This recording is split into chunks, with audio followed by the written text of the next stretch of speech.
أعوذ بالله من الشيطان الرجيم.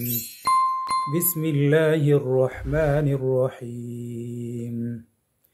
سبح اسم ربك الأعلى الذي خلق فسوى والذي قدر فهدى والذي أخرج المرعى فجعله غثاء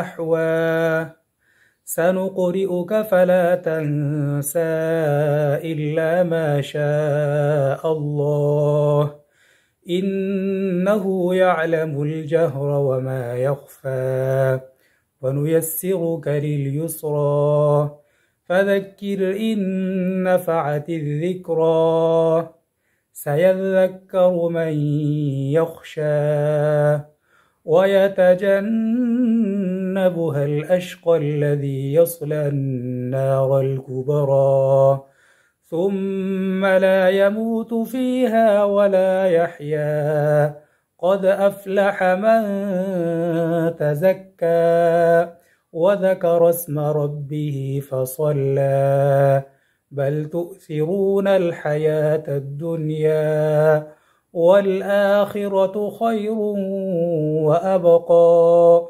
إن هذا لفي الصحف الأولى صحف إبراهيم وموسى صدق الله العظيم.